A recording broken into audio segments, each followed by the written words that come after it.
The Whispers in Willowmarsh House. In the quiet town of Pinebrook stood an old, abandoned house at the edge of Willowmarsh Lane. People called it Willowmarsh House. No one lived there, and no one wanted to, not since strange sounds had been heard at night. Some said the house whispered. Others said it listened. Most kids were too scared to go near it, except Mira, a curious 14-year-old who loved mysteries more than anything. One autumn afternoon, Mira and her best friend Jonas biked past the house. A cold wind blew, even though the sun was warm. Jonas shivered. "I swear someone watches from that window." But Mira stopped her bike. "No one's lived here in years. Something weird is going on. Let's check it out." Jonas groaned. "Mira." You know, horror movies always start with the friend saying that. But he followed her anyway. The front door creaked open with barely a touch, as if it had been waiting for someone inside. Dust floated in the sunlight. Furniture was covered with sheets. The air felt cool, unnaturally cool, like the house had been shut for centuries. Then they heard it. A whisper, soft, faint. At first it sounded like wind, then like someone calling from another room. "Mira, Mira." Jonas grabbed her sleeve. "Nope, nope, we're leaving." But Mira tilted her head. "That's not a voice.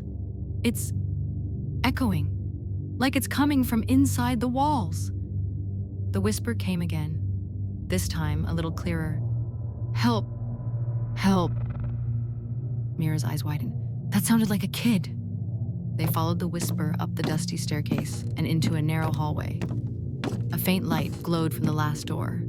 Inside was a tiny room. No windows, only shelves full of old toys, wooden trains, stuffed rabbits, tiny music boxes. And on the floor lay an old journal with a name written on the cover. Elias Willow, 1894. Mira picked it up.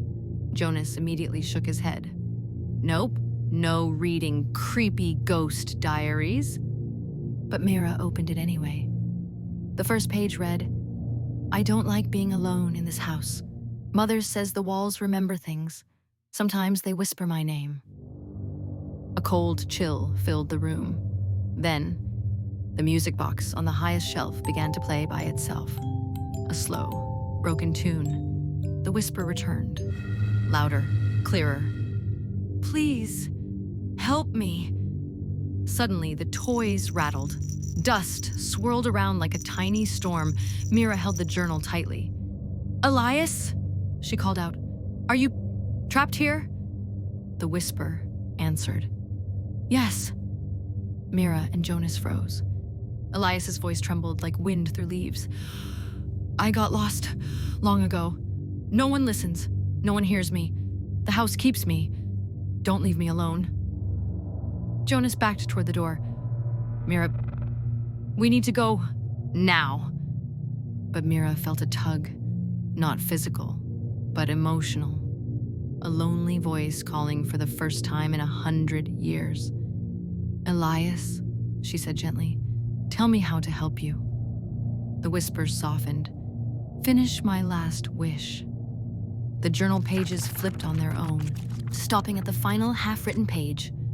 "I wish someone would bring my favorite toy rabbit to the old willow tree, so I won't be scared of the dark anymore." On the shelf was a small stuffed rabbit with a blue ribbon. Mira grabbed it. They ran outside to the giant willow tree behind the house. The sun was setting. Long shadows stretched across the yard.